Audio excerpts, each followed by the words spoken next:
Hey, I'm at the Cord Center Comedy Competition. Not quite there. I showed up and then Jared wanted me to grab him some food from Legends downstairs. So I'm in the elevator. I'll have real news from here in just a little bit. Thanks, Jared.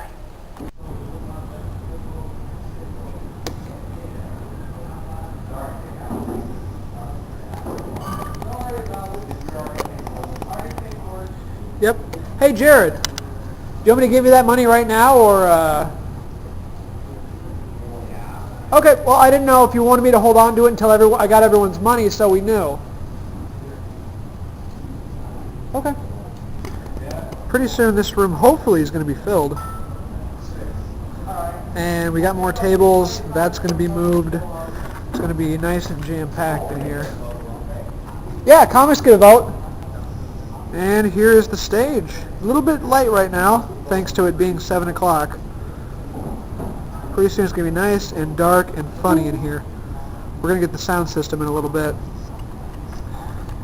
I've been writing down rules. Here. Time, each comic is 5 minutes. It's basically a list of things people will get disqualified for. See, that's the kind of high-class comedy you're going to see at Comedy on Court. At C4, the Cord Center Comedy Competition. Okay, we're getting the sound system set up. Jared's taking care of most of that. It's not filling up quite yet. It's only 7:45 though. The show doesn't start for 45 minutes. Comics are going to need to start getting here real soon though.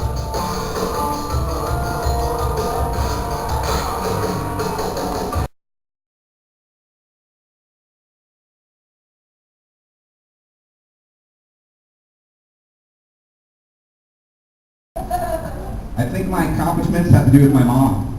She raised me for most of my life when I was growing up. My dad pieced out when I was pretty young.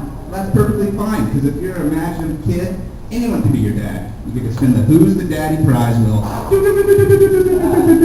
Bill Cosby, when I was younger. When I was a teenager, I used to like to think it was Morgan Freeman, give me advice on sex, you know. Now, son, when you're driving Miss Daisy, you gotta make sure you move the hips. Move the hips. He was there for the first time I went down on a girl, you know. It's like, don't look in the box, Detective Mills. I'm like, what the fuck's in the box?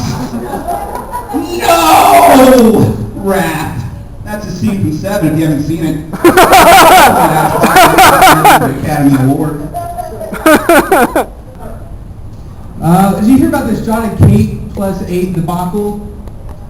Yeah, because of the split, it was rumored that the show was going to get canceled. Turns out the show is going to continue just on a different network called Divorce Court. And the show is going to be renamed John and Kate +8 divided by 2. I was recently at New Kids on the Block concert. And, no, that is true. I was at a New Kids on the Block concert. I'm a people watcher, and so I was looking at the crowd, and I was distracted the entire show because I couldn't help but notice that it consisted of basically 30-something, clearly single women. And the entire show, I just sat there going, I wonder who's at home babysitting their cats. You know, people say, does anyone here want a What Would Jesus Do bracelet? Yeah, fuck you too. I don't like What Would Jesus Do bracelets because there are lots of situations I'm in that Jesus was never in, right? Let's say you and your 12 apostles are in a hotel room with a hooker, right? You just got done having sex with her several times unprotectedly because you're not worried about syphilis. You can't even fucking spell it. So then, you give her some of your cocaine and she overdoses, right? What would Jesus do? I don't fucking know. I'm pretty sure that's somewhere in the Bible, but I'm not going to look it up. So, here's what you do in that situation. Nail her to a cross and blame it on the Romans. But anyway, no, this is actually a true story. I'm a huge Cubs fan. The last time I had a relationship that lasted longer than 3 weeks, the Cubs won a playoff game. That was 5 years ago. So I'm like, I'm getting tired of my friends like, oh, I'll hook you up with someone, and nothing ever happens. So I joined the dating websites, Anyone done that so far? Apparently not. Okay. All right. But, yeah, Smash.com, othertrash.com, as we were talking about earlier, and I actually met this girl. We started talking about music. She's a huge Sting fan. I mean, who doesn't fucking like Sting? Sting's awesome. The Police, Sting, Post That, 10 Summoner's Tales, that's pretty much the only Sting thing I have. That's good to know. I forget his real name, otherwise I'd make a joke about it. Gordon, some shit, I think. But anyway, she was telling me she really liked the song, I'll Be Watching You, which I thought was kind of funny. So I'm like, well, I'll press her. I'll start taking that song to heart. So I started stalking her, like the song, no matter every move you take, every breath you take, I'll be watching you. Apparently that's not cool if you're doing it in the bushes, with your pants down, outside of where she works, which is a daycare.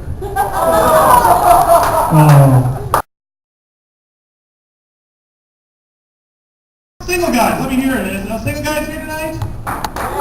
Single guys, awesome. It's tough being a single guy. It's like, where do you go to meet women, you know? You go to bars, you go to clubs. It sucks trying to talk to a woman in a club. You know, you're sitting there talking to her, she's dancing. You run out of dollar bills. And you get some more, and then somebody else is there, and you gotta start over. So, do you like Harry Potter? Here's the other thing that sucks about that, because every female friend, or every female's got that one friend, you know, the cock blocker. Which I think they may be part of pilot, because they're coming in, they're like, "Are you not be getting a booty tonight?" And it sucks, because they step in about the middle of the, you know, at the end of the night, you think things are going well, they come in like, "You're not going home with her! She's not interested with you." Sucks, because guys don't pull that crap. You know, I'm not going to be standing outside and watch Joel walk out with something like out of Lord of the Rings. Come with me, precious. I have tequila! I don't freak out at him. I just engage a 3-step process I use with all of my friends. It goes like this. Step 1. Dude. Step 2. Dude! Step 3. Dude! Then I'm off the hook. So tomorrow when he calls me up, he's like, "Why'd you let me go home with Chewbacca?" And all you hear in the background is,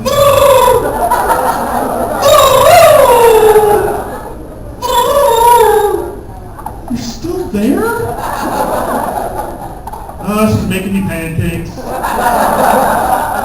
"Why'd you let me do that?" "Hey, I gave you 3 dudes." "Oh, you're a good friend then. Let's go do some shots." I've actually met somebody, and anybody here hook up with somebody that changed their life? Anybody thought they were before I said that? I've actually met somebody that changed my whole perspective on life, and it made me want to be a better person. I found a new pot dealer. Amazing. Now I got some of this awesome shit from Honduras or Colorado, not sure which one, but it's pretty cool compared to the Iowa ditchweed I've been smoking. And I don't know if you smoked Iowa ditchweed, you're not even getting high on the weed, that's the fucking Roundup.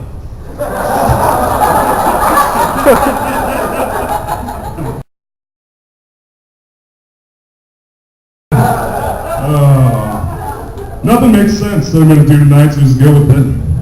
Somebody told me urine cures athlete's foot. If that was true, I would not have athlete's foot. Yeah, so I had a hot dog for lunch today. And it made me a little bit nostalgic for the old glass bottles. Because, you know, I like ketchup, but I don't like a shitload of ketchup. And you're squeezing the plastic bottle. You're like, I just want the right amount. Try to get exactly the right amount of pressure. And then it's like, it's like a teenager at a hands-on strip club. Yeah. And then you have to get it out, you have to spread it around with a knife, but you could have just used on your classic ketchup bottle. Well, whatever. And don't get me started on the relish, the squeezable relish. Yeah. Soggy relish bread with no relish on it. This is delicious.